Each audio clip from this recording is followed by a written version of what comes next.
Sex for Husky. Madame Pumpkin is our loyal client. I gave her this pseudonymous Madame Pumpkin just to be polite. I'm sure Madame Pumpkin will never open this book. More so, I doubt she ever opened any book, except maybe a phone book. If by some miracle she or one of her close relatives' friends does read this story, they would recognize her from the first few sentences. I'm not joking. Everything I tell you here is a pure fact. It's just written reproduction of real life events. If you ask me why I bestowed her with such a pseudonymous, I'll tell you. Look at her. At this very first glance, you'll see two big pumpkins. This is her butt, and two slightly small pumpkins are representation of her luxurious bust. Her own make-upped hat is decorated with two small orange pumpkins, her cheeks. In other words, she could be fully described as the pyramid of pumpkins. Everything in her body was lush and rounded, and even her fingers.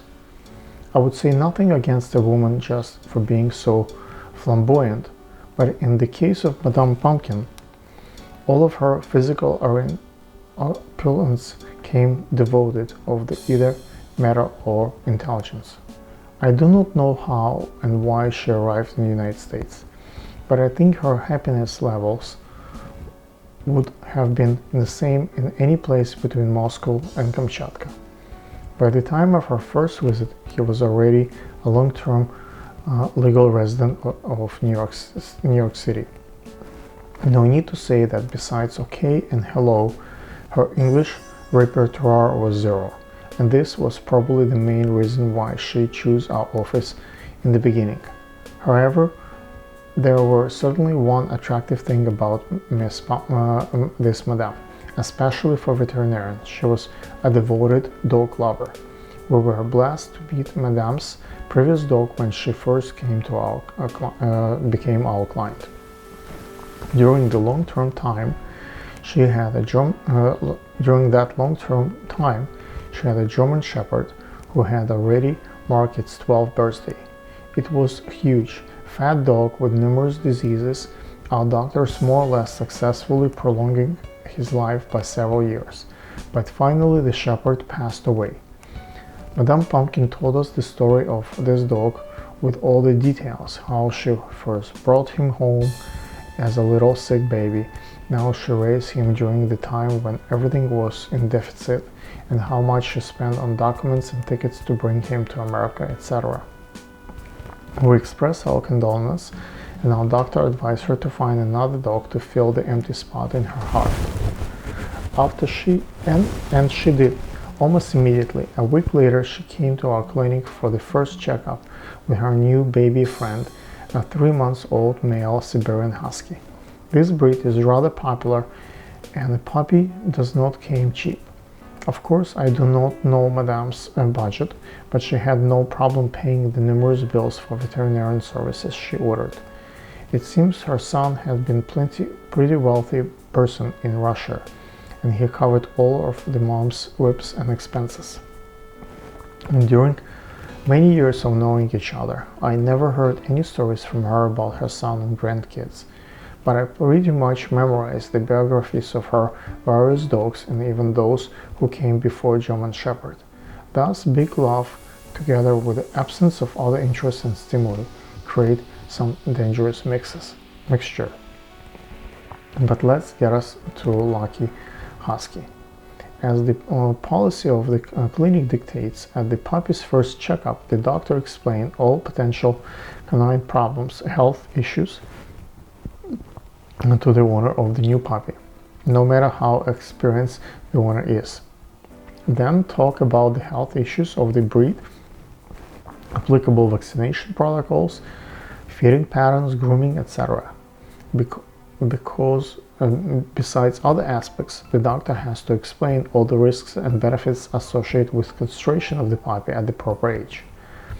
As soon as the doctor touched upon this aspect of dog ownership, he was interrupted with undue familiarity.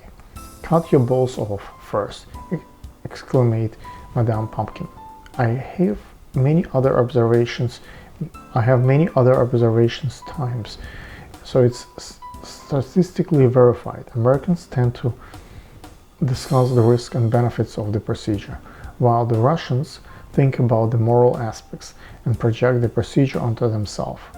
And in most cases, any logical reasoning, there is an almost zero chance for pet quality dog to have sex, especially males. An increased risk of prostate cancer, marking territory, issue of aggression, and so on. It is no use. Mother Nature creates this organ, so let it be. But we will find a female for him. We'll pay a bitch owner if needed. They have heard all too often that in America money can accomplish anything. The doctor laid off the issue, and next couple of months everything was routine. Vaccination on schedule, grooming, occasional diarrhea, and nothing serious. Once, when the Husky reached 10 months and owner was sick, Madame Pumpkin invited us to her home to pick up the dog for grooming. I was there and very impressed to see a small-size, one-bedroom apartment full of porcelain figurines and orthodox icons. Everything was there covered with husky hair. There was no space for anything else in this flat, especially for the full-grown Siberian Husky. Around a year later and a half, the male Husky started to mature. A healthy male on the good feeding schedule, because without any excuses, the Husky developed a powerful sexual drive. And Madame Pumpkin was in trouble. The dog humped anything that was in an appropriate size to masturbate on him. And pretty often the subject of his sexual desires was Madame Pumpkin herself. At a certain point, she realized that she needed help. Help is needed. She came to us with one simple demand: please find a fiancé for my boy. It is a very easy thing to ask, but a hard thing to do. Almost among our thousands of patients, there were several Husky females, but none of them were owners agreed to meet with Madame Pumpkin on the matter. Most of these females were spayed, and the two who were intact has different plans. Okay, let it be a female of any other breed, she said. Of course, there were no candidates for that either. If somebody is planning to breed his female, they want to produce purebred puppies so they can sell them easily. Madame, please think about it. Even if the a miracle happens and we find a mate for your Husky ones, it will not satisfy your boy. Heat occurs once a year, and during which point he wants sex, and he wants sex almost constantly. Maybe you will rethink your decision about neutering the boy. Cut off your balls sooner. A few days later, Madame Pumpkin and her Husky came to our office again. Please do something. Maybe some pills will work. The doctor prescribed some easy sedatives and herbal supplements for the situation. After 3 days, the Husky and Pumpkin came back. Nothing works. And indeed, a young, healthy male was strongly demanding his bit of sexual happiness. His only way to find female, as he thought, was the right dose of aggressive advertising of his desire, among the elimination of any possible competitors. And he acted accordingly, fighting with every dog in the neighborhood, starting everything with the urine advertisement, both in their house and outside of the home.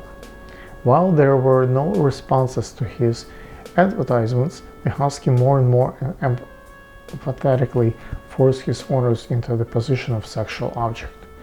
As she told us, not only could she not turn his back to him, but even when she faced him, the dog would hump her on many occasions. That's neuter him. No, come up with something else. Okay, the only thing I can think of is the situation is masturbation. Fee, I can't do that. I'm an old respectable woman. Please do that in your clinic. Okay, as long as the client pays, the client gets what she wants. And the technician, who obtained some experience performing artificial insemination, milked the Husky. The Husky was so happy, and so Madame was happy. She even called us the next morning to say thank you. Husky was really calm after he left our office, and he remained calm for the next couple of days. Less than a week after the sex, Madame Pumpkin came again to make an appointment for another session. The Husky was happy again, and Madame Pumpkin paid her bill for service. She even tipped the person who executed the procedure. She did this next week, and the next week, and the next. The regular orgasm took their effect. A young, strong, well-fed, and lazy male developed a great taste for the procedure. Madame Pumpkin even said that her boy pushed her to telephone to the vet when he felt it's time. It became that as soon as he stepped into our office, his erection became visible. He liked our office. He liked our technician. He liked to be placed on the table where the procedure was to be performed. His only demand was that he should come to the vet more often. But then Madame Pumpkin started tailing the bills. The sexual satisfaction of her boy was costing her a significant amount of money. Not to mention the transportation, it was a long ride, as she now lived pretty far away from our office. However, her attempts to reduce the frequency of the office visit was met with a great objection of her own Husky. Business is business, but covering the clinic in the brothel is not entirely proper. So what should we do to find ourselves at loss? Go to Google, and a quick search produced results. It turned out that there are sex toys for dogs too. Of course, these toys are produced in Paris, France. Madame Pumpkin was unable to communicate in any language besides rude Russian, and she asked us to negotiate with top sellers. It appeared that sex toys for male dogs include not only the structure of the male dog, but also disposable vaginas and a special lubricant. Of course, there were models with warming capabilities for some important spots, and even with pumps for full satisfaction. Also, the purchase could be topped off with a special beach odorant. The initial order kept in mind in a euro-dollar exchange, transportation, and other charges came out to a couple $1,000. Madame Pumpkin made the international call to her son right from our office. It was that her first time she ever mentioned her son. Got approval and gave her permission to order. For this trial run, she decided to buy only 10 vagina replicas, so we can call this French company. The person who took our call spoke very little English, and nobody in our office spoke French. After a long conversation and lots of rephrasing, we got oral confirmation that the order was accepted. 2 weeks passed, but there were still no delivery from France. We called again, and this time somebody on the other side of Atlantic told us that they did not have the proper sex toys for the Husky at that time. But they promised that their creative team was working on it, and they expected it in a couple of weeks. Months later, the Husky sex model still has not arrived. Another call to Paris, and a nice voiced lady with a good English recommended us to look for the appropriate size toys elsewhere. They had encountered several technical difficulties to build a big enough beach model that could also survive technical frequent usage. They measured the force impact of Husky-sized matcha and found that only titanium and space-crafted materials could handle such a load. Sorry, but they did not have enough titanium. Madame Pumpkin did not want to believe us. She was sure that we were just trying to keep collecting her weekly payments. It was a tricky situation to get out of without losing our client, and we ended up finding her a private milkman who lived in her area and who, after a short training in our office, agreed to visit her apartment weekly for a smaller fee. Not only would she have convenience of the visit and also cheaper services, but she would also save money on transportation. After Madame Pumpkin instructed this new helper on how to avoid unnecessary conversation with neighbors, and the sex sessions in the office were over. But of course they were not forgotten, and the whole thing was just too unusual. A couple of years have passed and everybody was happy now, including Husky. Even Madame Pumpkin is happy with her aging dog consume fewer sessions per month, and she can personally control its satisfaction level, all while keeping things private. During his most recent checkup, the vet found the Husky prostate to be in stellar shape.